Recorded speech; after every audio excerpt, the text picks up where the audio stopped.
Première année cette année que l'aéroport de Gatineau va atteindre le seuil de rentabilité. Oui, c'est une excellente nouvelle pour Gatineau et donc on n'aura pas besoin de verser des subventions année après année. C'est une excellente nouvelle, surtout qu'on le fait dans un délai beaucoup plus court qu'on avait prévu. Et là, on vise peut-être aller chercher une nouvelle clientèle, les fonctionnaires. Est-ce que la ville de Gatineau va donner un petit coup de main de ce côté-là? Bien, à chaque fois qu'on se rend en réunion à Québec, c'est souvent avec ce service que nous offre l'aéroport de Gatineau, autant du côté politique que du côté de l'administration. Lorsqu'on a à se déplacer à Québec, c'est pas plus cher. On le fait par l'aéroport de Gatineau. Mais pour ce qui est des fonctionnaires qu'on va accueillir éventuellement à Gatineau, est-ce qu'on va faire des campagnes? Est-ce qu'on va essayer d'aller attirer ces Ça va être le travail de l'aéroport de Gatineau. Madame Poirier nous l'a mentionné tantôt, c'est en bonne voie de se réaliser, mais je peux vous dire que quand je prends l'avion à Gatineau, c'est une bonne occasion parce qu'on rencontre souvent des ministres fédéraux comme M. Bernier. J'ai eu l'occasion à 3 ou 4 reprises de rencontrer M. Bernier et ça a toujours été soit à l'aéroport de Gatineau ou soit à l'aéroport de Québec. Dans le dossier du 75-25, est-ce que, à la recommandation quelque chose, de la Ferrière, est-ce que vous allez revendiquer du fédéral?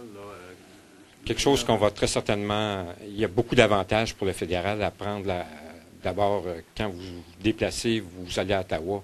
J'ai eu à le faire récemment. On doit arriver 1 heure et demie avant le vol. Donc, en venant à Gatineau, vous pouvez arriver 10-15 minutes avant le vol et c'est beaucoup plus facile et le coût n'est pas plus grand. Donc, il y a beaucoup d'avantages là, pour les fonctionnaires fédéraux à prendre cet avion, à prendre l'avion en partance de Gatineau.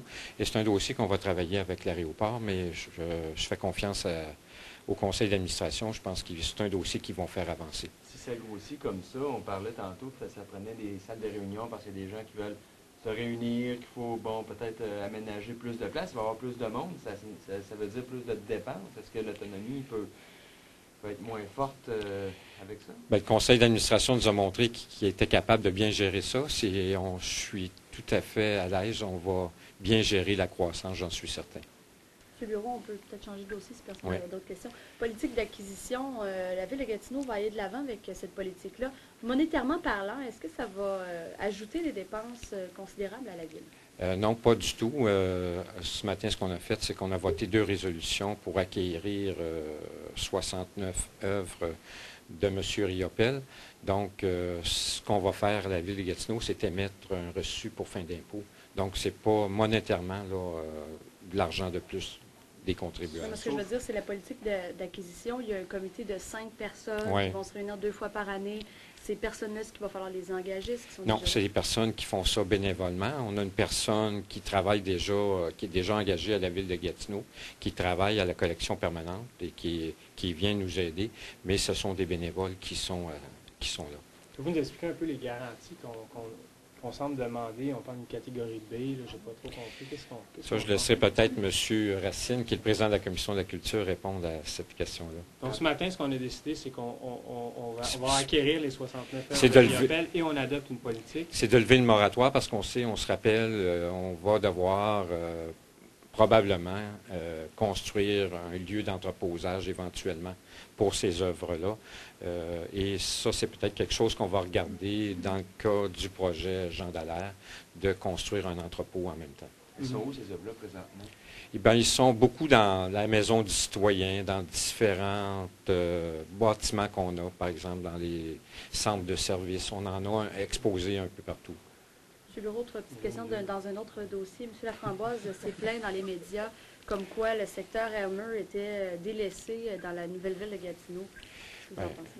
On délaisse pas Elmer. Le secteur d'Elmer n'est pas du tout délaissé. Et je me suis rendu personnellement, j'ai passé tout mon après-midi à constater les dégâts qu'il y a eu à Elmer. J'ai passé 3 heures dans le secteur d'Elmer dimanche. Tout l'après-midi a passé. Et le secteur d'Elmer n'est pas délaissé. On a construit des skateparks, des piscines, des parcs. Et on fait la même chose qu'on fait dans les autres secteurs. Et c'est un commentaire qui est inapproprié. Et M. Terrien, ce matin, a aussi rappelé le boulevard des Cèdres qui voudrait revenir sur ces discussions-là. c'est un autre conseiller du secteur Elmer qui semble un peu mécontent autour de la table. Pourtant, on met des sommes d'argent importantes dans tous les départements. On a jusqu'à penser dernièrement, on fait une synchronisation des lumières. Et la synchronisation qu'on a choisie pour la prochaine année est celle du boulevard Alexandre-Taché qui sera à Elmer. On a fait un skatepark récemment qu'on a ouvert dans le secteur d'Elmer.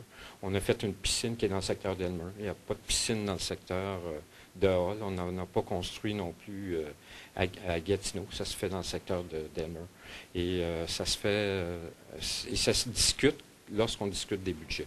Au niveau de la gouvernance, vous aviez évoqué à un moment donné, dire peut-être qu'au comité exécutif, on pourrait changer les membres. Peut-être, on vous réclame un conseiller d'Elmer au comité exécutif. Vous êtes ouvert à ça?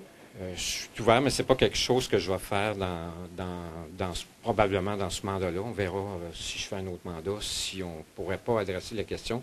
Mais quand j'ai fait le choix des personnes qui étaient à l'exécutif, je l'ai fait en fonction aussi de l'expérience des gens, de leur expérience dans les dossiers. À Elmer, on avait 3 nouveaux conseillers. Donc, j'ai pris des gens qui avaient de l'expérience. Mais ils ont pris de l'expérience jusqu'à maintenant? Ils ont pris de l'expérience, mais à faire des sorties comme ce matin, ça ne vient pas aider tout à fait. Bon, un conseiller qui a de l'expérience, M. Montreuil disait hier en plus, avec l'aspect de la diffusion qui revient, que pour les services municipaux, autant de son côté, c'était pas mieux. Il parlait, lui, des patinoires l'hiver dernier avec le contrat à l'entreprise privée, que ça avait carrément floppé. Pourtant, je suis allé dans le secteur de Masson-Angers samedi et on a ouvert un parc qui a coûté 500 000 aux citoyens de toute la ville de Gatineau. Et c'est un parc dans Masson-Angers. On le voit ce matin, on a le dossier des bibliothèques. Et le grand gagnant dans tout ça, c'est probablement le secteur de Masson-Angers parce qu'on a les citoyens de Masson-Angers peuvent emprunter des livres de tous les secteurs, du secteur de Gatineau, du secteur de Hall. Donc, il y a un grand gagnant. Et j'espère que les gens vont penser grande ville. Et on s'est rendu samedi dans le secteur de Masson-Angers. C'est un parc qu'on n'aurait peut-être pas pu faire une unité de la fusion. Et juste en arrière du parc Gérard-Maisonneuve, on est en train actuellement d'en bâtir un autre. Donc, c'est des exemples que Masson-Angers ou Elmer ne sont pas défavorisés. Mais j'aurais sur votre déclaration, selon vous, M. Laframboise vient de se disqualifier pour siéger au comité exécutif? Il ne vient pas de se disqualifier. Moi, j'ai fait un choix au début d'y aller avec des gens d'expérience. Bon, on regarde les gens qui sont là. Il y a Mme Houle qui avait déjà siégé au comité exécutif. M.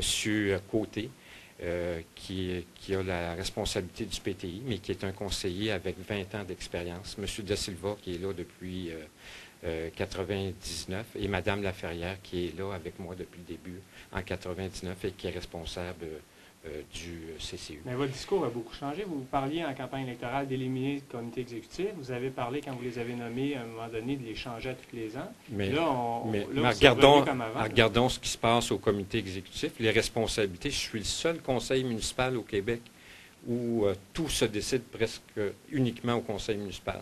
Vous êtes ici de semaine en semaine. Un comité exécutif dure jamais plus d'1 heure. Et quand je regarde Montréal, Québec ou Sherbrooke, les comités exécutifs durent toute une journée. Donc, c'est-à-dire que les décisions, on les prend en collégialité avec tout le monde, avec le conseil municipal. Est-ce que